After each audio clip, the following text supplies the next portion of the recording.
Following is a presentation of the Missouri Sports Network.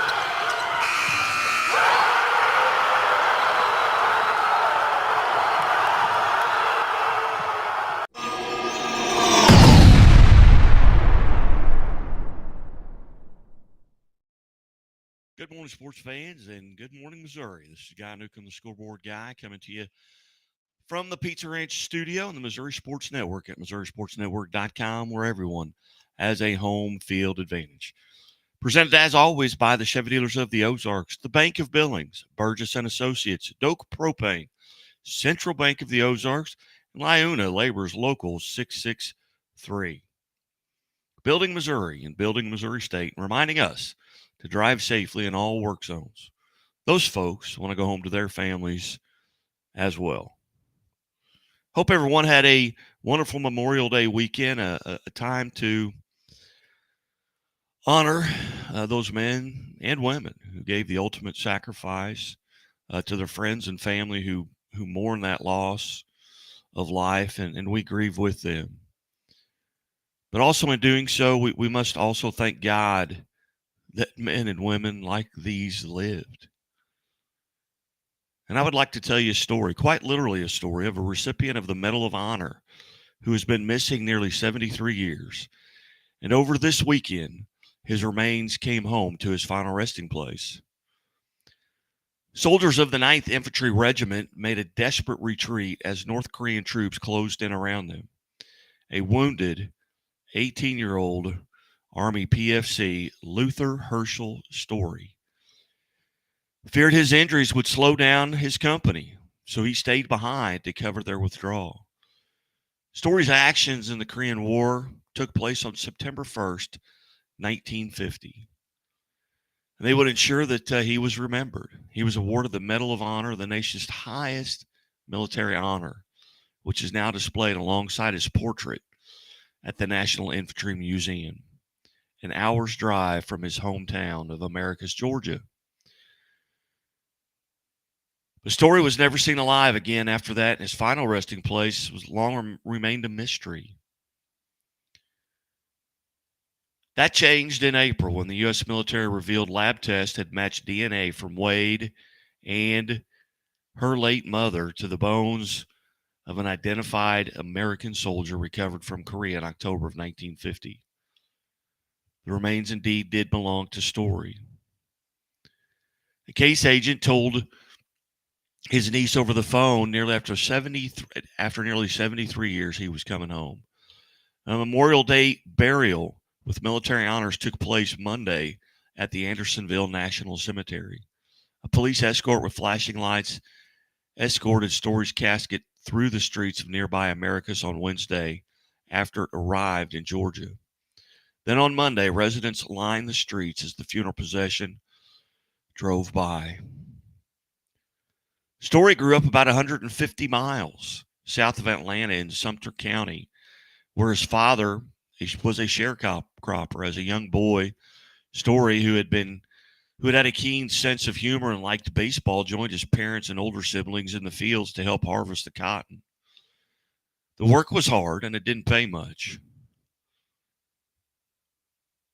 The family eventually moved to Americus, the county's largest city, where Story's parents found better work. He enrolled in high school, but soon set his sights on joining the military in the years following World War II. In 1948, his mother agreed to sign papers allowing Story to enlist in the Army. She listed his birth date as July 20th, 1931. But Wade, his niece, later obtained a copy of her uncle's birth certificate that showed he was born in 1932, which would have made him just 16 years old when he joined. Story left school during his sophomore year. The summer of 1950, he deployed with Company A of the 1st Battalion, 9th Infantry Regiment to Korea around the time the war began. On September 1st, 1950, near the village of Aycock in Natkong River, Story's unit came under attack by 3 divisions of North Korean troops that moved to surround the Americans and cut off their escape. Story seized a machine gun and fired on enemy soldiers crossing the river, killing or wounding more than 100 men. According to his Medal of Honor citation, as his company commander ordered a retreat, Story rushed into a road and threw grenades into an approaching truck carrying North Korean troops and ammunition. Despite being wounded, he continued fighting. Realizing that his wounds would hamper his comrades, he refused to retire at the next position but remained to cover the company's withdrawal. Story's award citation said, when last seen, he was firing every weapon available and fighting off another hostile assault. Story was presumed dead. He would have been 18 years old, according to the birth certificate Wade obtained. In 1951, his father received Story's Medal of Honor at a Pentagon ceremony. Story was also posthumously promoted to corporal. After about a month after Story went missing in Korea, the U.S. military recovered the body in the area where he was last seen fighting. The unidentified remains were buried with other unknown service members in the National Memorial Cemetery of the Pacific in Hawaii. According to the Defense POWMIA accounting agency, there were more than 7,500 Americans who served in the Korean War remain missing, or the remains have not been identified. That's roughly 20% of the nearly 37,000 U.S. service members who died in the Korean War. Remains of the unknown soldier recovered near ACOC were disinterred in 2021 as part of a broader military effort to determine the identities of several hundred Americans who died in the war. Eventually, scientists compared DNA from the bones with samples submitted by Wade and her mother before she died in 2017. They made a successful match. So on this weekend, Corporal Story was returned to his family and to his rest. God bless the USA. And now, page 2.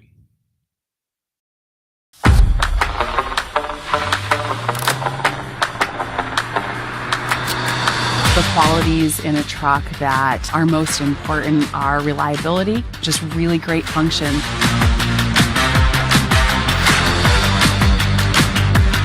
Having a truck is pretty much a necessity to getting to most of these locations. Oftentimes it's narrow, steep, loose, rough, rocky roads.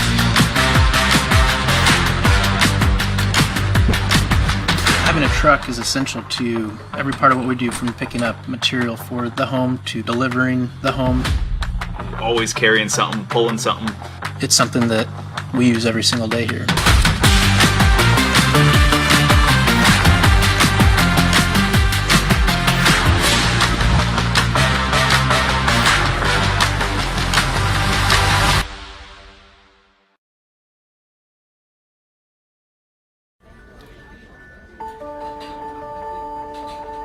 Imagine a bank that goes where you go,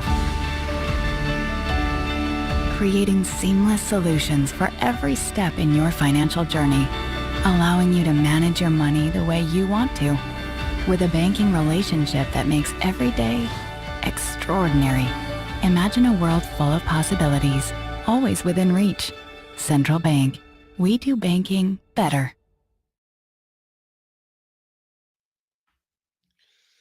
Class 1 and 2 state baseball playoffs took place Monday in Ozark at Sky Bacon Field. Game 1 featured the Class 1 defending state champion St. Elizabeth taking on Cooter. St. Elizabeth defeated Liberal 6-4 in the quarterfinals, while Cooter outlasted Greenwood 14-3. Caleb Oligschlager got the start for St. Elizabeth and tossed a 3-hit shutout, and the Hornets improved to 22-7. August Schleider, 5-0 on the season, will now face South Nottoway in the Class 1 championship. South Nottoway, who won 5-4 in the quarterfinals over Green City, was able to get a more comfortable outcome in the semifinals, scoring twice in the second, third, and fifth innings and single tallies in the sixth and seventh. While the pitching staff did not give up a run on the way to an 8-0 shutout. South Nottoway, now 20-2, will play for the state Class 1 state championship versus St. Elizabeth, whom they lost to a year ago in the semifinal game, 10-0. That game will be played today at 1 p.m. following the third place game between Community and Cooter. Class 2 baseball saw two teams with 24 win their 24th consecutive game in the semifinals. First, the Salisbury Panthers, who haven't lost since opening day on March the 20th versus Macon 8-1, and the Ash Grove Pirates, who have not lost in more than 365 days, dating back to May 17th of 2022 to Mooresville. Salisbury is now 24-1, and Ash Grove 24-0. Salisbury, in their semifinal game, they gave up 2 runs in the top of the first inning following a costly error. But pitcher Eli Weckenberg got out of it, snagging a comebacker behind his back for the third out in the top of the first. In the bottom of the first, Salisbury answered back with 3 runs. A 2 RBI single by Aiden West and then an error leading to a third run gave Salisbury a 3-2 lead heading into the second inning. For the rest of the game, every time Chaffee would threaten to take the lead, Salisbury had an answer. Chaffee cut the lead to 7-5 in the 5th, but Salisbury answered with a 4 spot in the 6th inning and an 11-5 win and a chance for the Class 2 title. But that's going to be a tall task. Their reward are the undefeated Ash Grove Pirates, who put together the most dominant game of the day. The Pirates are now 24-0, and every player on the team, with every player on their team donning their newly bleached blonde do, dominated Mainsville, a program only 4 years old and making their first ever state tournament. It did not start well for Maysville. Brock Mooningham, the Pirates starter, had a good first inning. No hits and striking out 2. Then the Pirates sent 11 men to the plate in the bottom of the first, and 7 of those circled the bases and reached home. And then a 3 spot in the bottom of the second, and the rout was on. Mooningham threw a 5-inning complete game one-hitter with 10 strikeouts, and catcher John Rollhouse was 2 for 3 with 3 RBIs and 2 runs scored. But more importantly, the Ash Grove Pirates were the only team on the day not to commit an error. The Ash Grove Pirates will face Salisbury in the Class 2 state championship at 7 p.m. tonight at Sky Bacon Field in Ozark. Maysville and Chaffee will play for third at 4 p.m. And now, page 3. Leave banking should make your life greater. It starts with affordable options to meet today's needs and tomorrow's dreams. From smart account options that fit your style to flexible loans for what comes next. It means convenient ways to access and manage your money whenever you need it and wherever you're headed. Most of all, it takes great support. Someone you can count on for trusted guidance and to be there for you every step of the way. Great options, great convenience, great support for life. Great Southern Bank, understanding what really matters. Enjoy a fresh start to your meal at Pizza Ranch, where the salad bar is always included with your buffet. Every day you'll find garden fresh greens, colorful veggies, and sides for every appetite. It's the most refreshing way to balance out a meal while leaving plenty of room for your other buffet favorites. Convenient, fast, and fresh. It's the Pizza Ranch Salad Bar. Mmm.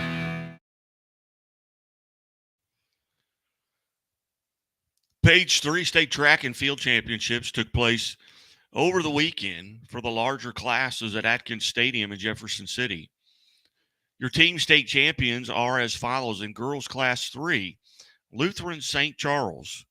Notables in the class 3 girls, Eldon Jr. Zoe Martoffi won gold medal in the 800-meter run, the 1,600-meter run, the 300-meter hurdles, and finished third in the triple jump to score her team's 36 of her team's 37 points for her team to finish second.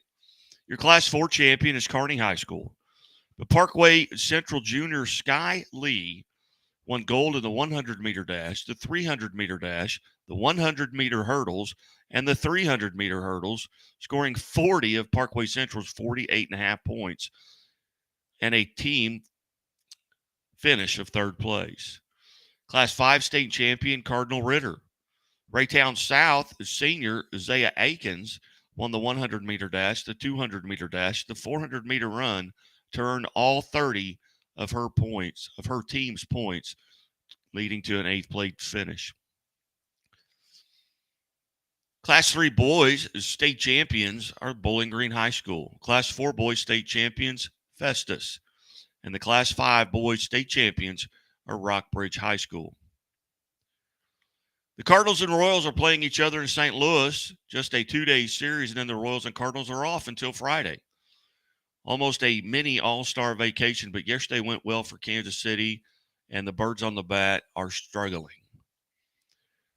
By the time the Cardinals offense got something going, it was too little too late as they fell 7-0 to the Royals in the first installment of this year's I-70 series.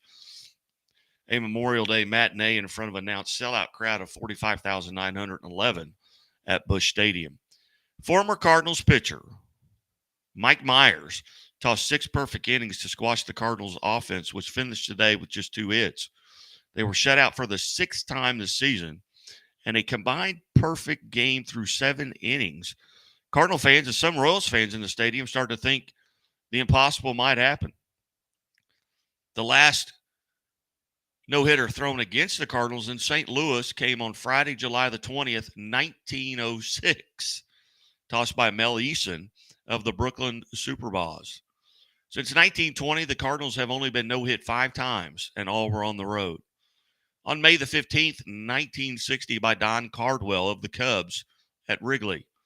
Then on September 17th, 1968, by Gaylord Perry of the San Francisco Giants at Candlestick Park. And on June 16th, 1978, by Tom Seaver in Cincinnati at Riverfront Stadium.